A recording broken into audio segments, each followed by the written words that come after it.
Hey guys, hope you are having a fantastic morning today. We have finally made it all the way to Friday from this chaotic week. I know it has been kind of boring and sad to be on the receiving end of the manipulator schemes, so as a nice little end of the week, instead of deep diving into the shenanigans of Wall Street, we are going to go back in history and retell a story that many don't know about. Before there was GameStop, before there was AMC, there was Piggly Wiggly. This event took place before all these meme stock fiascos, and it is a story of full spectacle and disaster. Let's end the week on a cool note. Thank you so much for being here with me, you guys are absolutely amazing. I want to thank Shiva Nagaraj for writing an article on this subject which prompted me to make this video.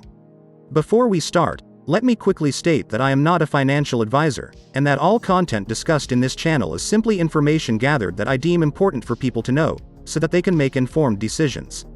All efforts are aimed to better understand the nature of the current market in anticipation of the greatest squeeze in financial history. Let's get started. The insane euphoria that meme stocks have had on consumers around the world is remarkable and unprecedented, but you would be mistaken to think that this was the first type of revolt carried out by small-time traders against big hedge funds. Though investors have continued to rally and grow across the span of months, buying and strengthening their positions, this whole event is most certainly not the first, and probably won't be the last, David versus Goliath story we will encounter. In 1923, a southern businessman by the name of Clarence Saunders attempted to manufacture a short squeeze against some big names all by himself. The battle that ensued was spectacular, almost out of a Hollywood movie, but in the end, the New York Stock Exchange sided with the short sellers, changing the rules last minute to save Wall Street. Clarence Saunders would end bankrupt and unemployed as a consequence to all that happened, but his tale is so interesting and parallels to so much of what we have seen that it needs to be told. Keep in mind that there are many similarities in the way things transgressed, and that by no means does this paint the outlook we are looking at. Clarence Saunders was one of the greatest entrepreneurs of the 20th century. Coming from a very poor family, Clarence cycled through many menial jobs looking for something that would give him more than just enough to survive, a sentiment that I think the majority of us can definitely relate to. In 1916, at the age of 35, Clarence set up America's first self-service grocery store in Memphis, Tennessee. The name of this store was Piggly Wiggly, a very peculiar name. When people would approach or interview Clarence and ask him why he chose that name, he would often respond with something along the lines of, "So that people like you can ask me that question." Piggly Wiggly would go on to revolutionize the grocery business in years to come. You see, in the past, customers could not simply go to a grocery store and purchase what they wanted. They had to write a list of all the things they wanted and hand that shopping list to the clerk, who would then go fetch all the items while the customer had to wait by the counter or allocated waiting area.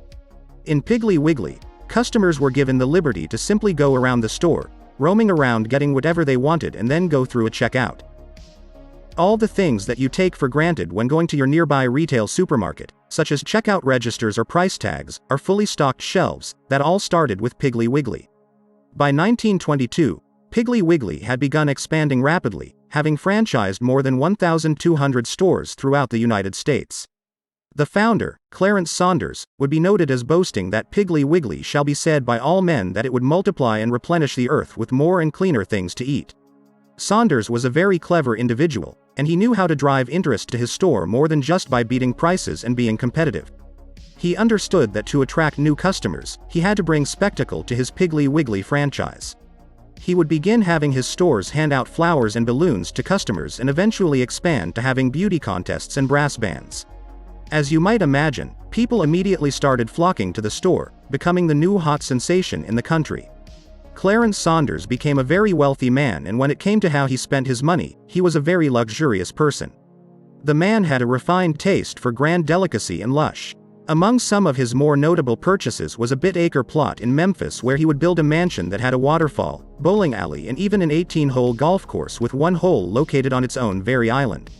People would call his mansion the Pink Palace because of its pink marble facade. As you can see, Clarence might have been poor, but he had no intention of remaining humble. His hard work and clever business savvy brought in him the spirit and joy of success, and the eyes of Wall Street. By February of 1922, the New York Stock Exchange had listed Piggly Wiggly on their exchange for trading.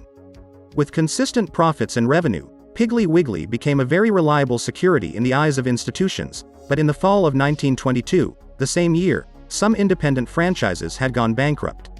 As you might imagine, Wall Street institutions began sensing some doubt about Piggly Wiggly, feeling the company might have some serious vulnerabilities they could exploit, and because of that, they decided that they would make a nice profit by short selling it.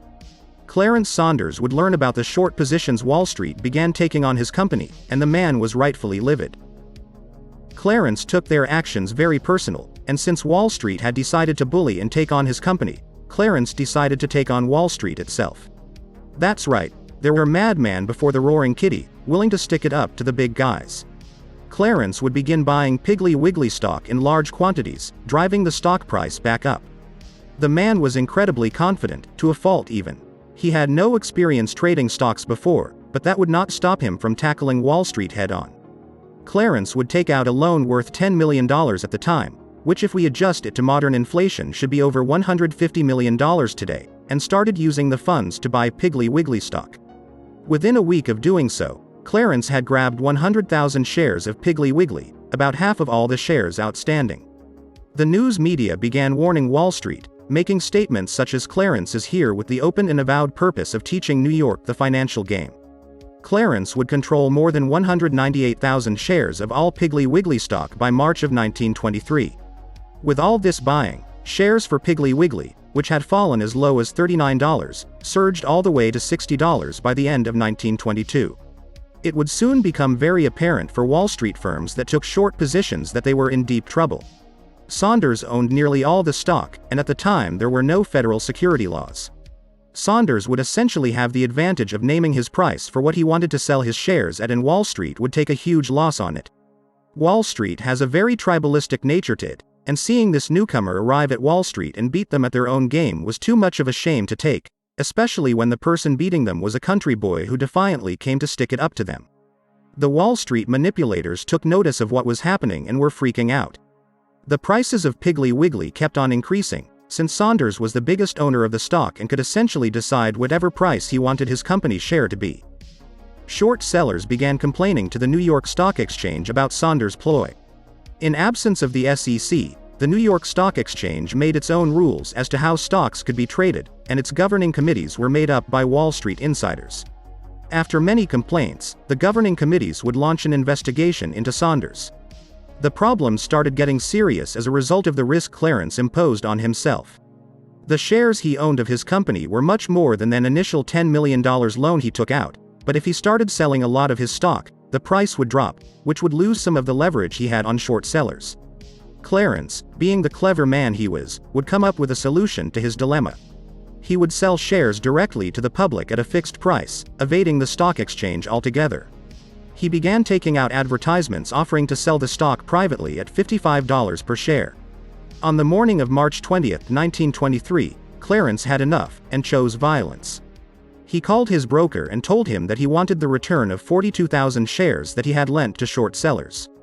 By the then rules of the New York Stock Exchange, short sellers had 24 hours to return the shares they were borrowing, and as you might imagine, they were scrambling around to buy shares. The price of Piggly Wiggly rose from $75 to $124 in the first couple of hours of trading. Clarence began making news all around the country, being hailed as the David who beat Goliath.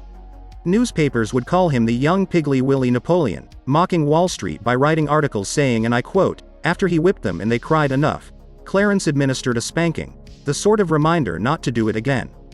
The victory of this price squeeze was short-lived, as the New York Stock Exchange would indefinitely suspend all trading on the stock, causing the stock to nosedive to $82. Clarence was furious, and was reported being on the phones with short sellers, telling them he would settle with them if they paid $150 per share by the afternoon. He would threaten that if they did not comply, he would boost up the price to $250 per share.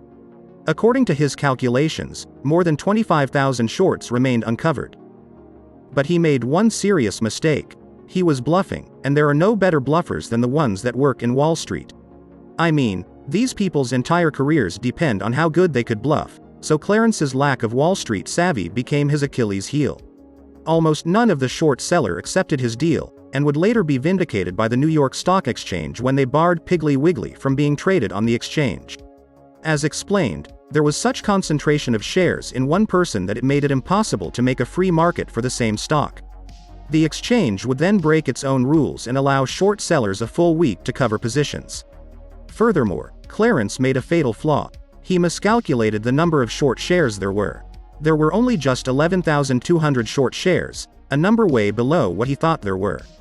Clarence would then relent and settle with shorters for an agreed $100 per share.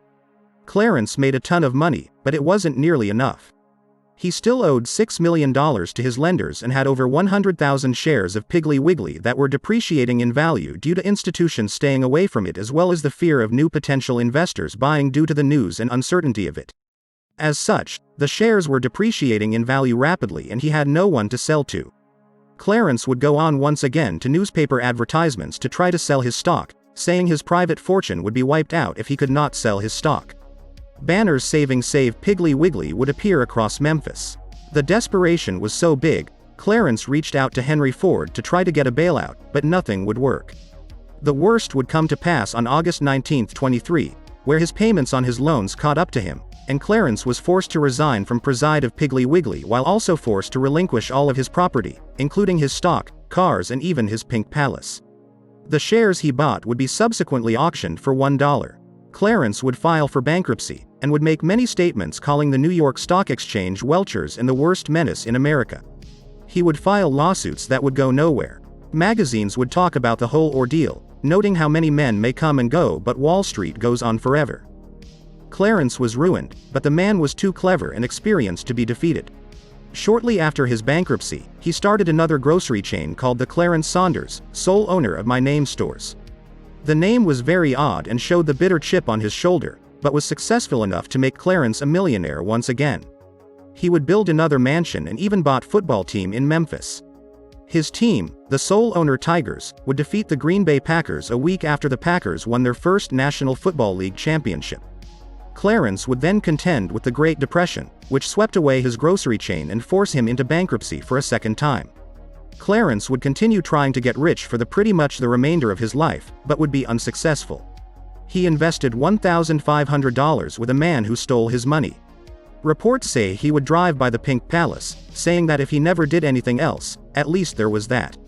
The story of Clarence Saunders was very similar to the meme stock sage we are currently in. The man took shorts by surprise and attempted to force them to sell, which he did, though not by the price he wanted. In my opinion, he made far too many mistakes. He did not educate himself enough. He was too greedy and too confrontational about the way he did things, and in the end, it ended up driving people away from his stock, which saw his company losing most of the value.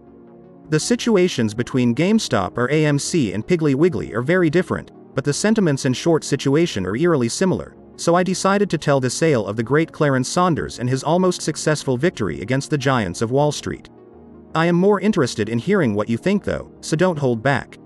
I hope to have given you guys some perspective, to have inspired the growth of some wrinkles, but the sad story is that I won't know unless you tell me so in the comments, so don't be shy and give me your thoughts and opinions into this video. That's all I have for this morning video. Thank you so much for watching. If you want to support this channel, I have a Patreon link in the description as well as some one-time donation links for Cash App and PayPal. Thank you again for being a part of this channel. I will continue striving for better content. Hope you keep having a great day, and I hope to see you later today on the recap video. Until then, keep on buying the dip into the moon.